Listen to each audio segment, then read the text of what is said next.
Hello friends, आपल्या सगळ्या गोड परिवारांचं मनापासून स्वागत आहे. आपल्या नवीन रेसिपीमध्ये आजची रेसिपी प्रत्येक घरासाठी खूप उपयोगाची आहे. आपण रोज दुधावरची साय म्हणजेच मलई काढतो. पण अनेक जणांना प्रश्न पडतो की मलईपासून दाणेदार, सुगंधी आणि बाजारासारखं तूप कसं बनवायचं? चला तर मग रेसिपीला आपण सुरुवात करूया. सर्वात प्रथम मलई कशी साठवायची? सर्वात आधी दुधावर आलेली साय एका स्वच्छ डब्यात काढून फ्रीजमध्ये ठेवा. दररोज नवीन साय त्यात घालत जा. महत्वाची टीप, गरम साय कधीही थेट डब्यात घालू नका. आधी पूर्ण थंड होऊ द्या, मगच साठवा. साधारण 10 ते 15 दिवसाची मलई झाली की छान तूप निघतं आपलं. लोणी कसं काढायचं आता मी सांगते तुम्हाला इथे. आता ही मलई ना फ्रीजमधून काढून घ्या. बाहेर काढल्यानंतर ना त्या भांड्याला गरम ठिकाणी ठेवा. ते ह्यासाठी ठेवायचं आहे की आपण फ्रीजमधून काढतो ना त्यावेळेस ते आईस झालेलं असतं. ते थोडं सॉफ्ट होण्यासाठी गरम ठिकाणी ठेवायचं आहे. ते झाल्यानंतर त्यामध्ये ते टाकल्यानंतर जे आपल्याला वाटेल की आता दही झाली आहे पूर्णपणे आणि 1 दिवस ठेवायचं आहे वरती विरजू लावून आपल्याला थोडीशी दही टाकून त्यामध्ये. आता एका मोठ्या भांड्यात ते सर्व मलई टाकून घ्या किंवा तुम्ही मिक्सरमध्येही करू शकता. भांड्यात टाकल्यानंतर त्यामध्ये थंड पाणी घाला आणि रवीच्या सहाय्याने ते हलवून घ्या. जसं-जसं तुम्ही रवीने हलवाल तसं-तसं ते तुमची लोणी वेगळं दिसायला लागेल तुम्हाला. पाहू शकता तुम्ही इथं सेपरेट होत आहे आपली लोणी. जर लोणी पटकन तयार होत नसेल तर 2-3 बर्फाचे तुकडे घाला त्यामध्ये.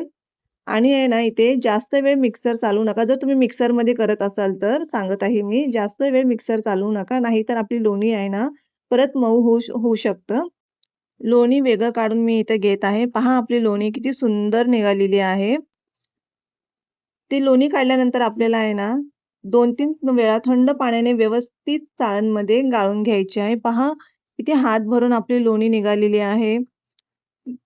आणि दोन्ही हाताने ते थोडंसं दाबून त्यातलं सगळं पाणी विथळू द्यायचं आहे आणि एका प्लेटमध्ये आपल्याला साईडला करून घ्यायचंय. पहा, वॉव! किती छान आपली लोणी दिसत आहे ना इथे. हे पाहूनच माझ्या तोंडाला पाणी येत येत आहे. असं वाटते की लोणी खावीशी. यापासून आपण बटर सुद्धा बनवू शकतो. ज्याला कोणाला याने बटर बनवायचं असेल, बटरही बनवू शकतो आपण त्याच्याने आणि तूपही काढू शकतो. तर पहा किती सारी निघत आहे. मी 15 दिवसाची इथं मलई साचवून ठेवले होते आणि जास्त काही नव्हती. फक्त 1 लिटरच्या दुधामध्ये साय यायची ना, ते गरम करून मी फ्रिजमध्ये ठेवायचे 7-8 तास आणि थंड झाल्यावर त्यावरची साय काढायचे. त्यानेच इतकी सारी मलई जमा झालेली आहे.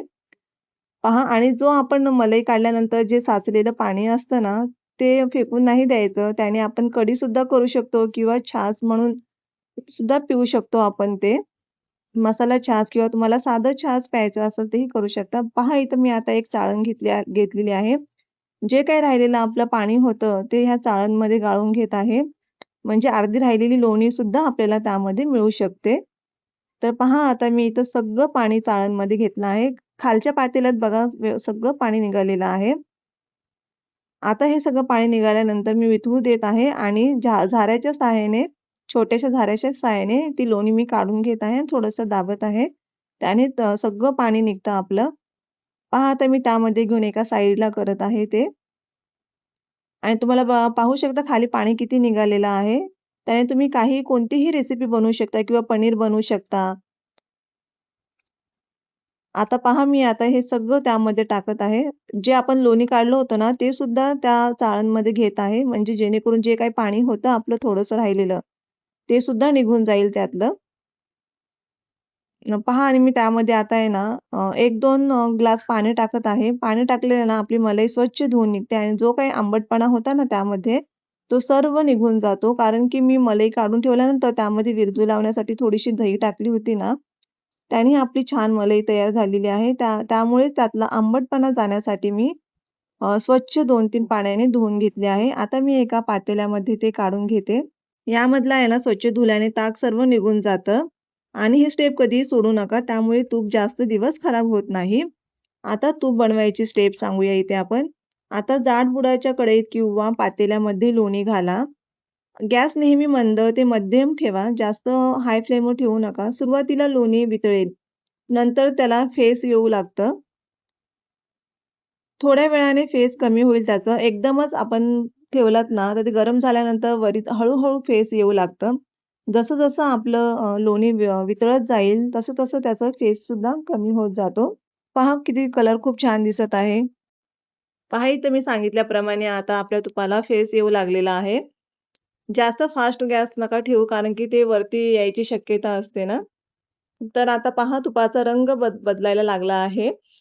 घरभर अप्रतिम सुगंध दरवळू लागेल. तळाशी हलके तपकिरी कण दिसू लागेल तुम्हाला.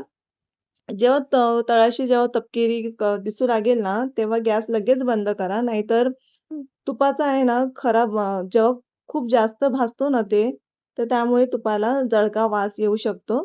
तर पहा आपलं तूप साइडला झालेलं आहे आणि खाली जेव्हा आपले करपलेले तपकिरी कण दिसू लागतील ना, तेव्हा पटकन गॅस बंद करायचा आहे आपल्याला आणि थोडंसं थंड होऊ द्यायचं आहे. थंड झाल्यानंतर एक गाळण घेऊन काचेच्या बरणीमध्ये आपल्याला ते गाळून घ्यायचं आहे स्वच्छ आपलं तूप. तूप पूर्ण कोमट झाल्यावर गाळणे किंवा स्वच्छ सुती कापडाने गाळलात तरी चालेल. आता काचेच्या कोरड्या बरणीमध्ये आपल्याला हे भरून ठेवायचं आहे. किती अप्रतिम आपलं तुपाचा कलर सुद्धा दिसत आहे. शुद्ध एकदम तूप दिसत आहे. बाजारापेक्षा आपण जे घरी बनवतो ना, ते अप्रतिम तूप असतं आणि त्याचं सुगंध आणि टेस्ट सुद्धा एक नंबर लागत असते. तुम्ही नक्कीच ही रेसिपी ट्राय करा आणि मला कमेंटमध्ये नक्की सांगा, की ही रेसिपी कशी झालेली आहे.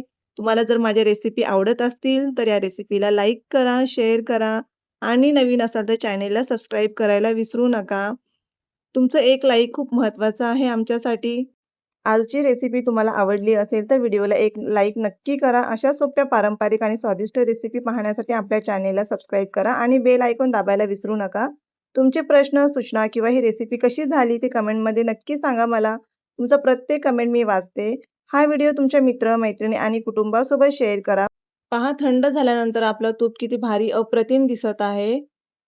आणि शुद्ध तूप दिसत आहे. बाजारापेक्षा आपलं घरचं तूप एकदम अप्रतिम आहे आणि एकदम दाणेदार दिसत आहे. पहा कलर पण किती अप्रतिम दिसतोय आपल्या तुपाचा. पुन्हा भेटू एका नवीन अशाच सोप्या रेसिपी सोबत. धन्यवाद.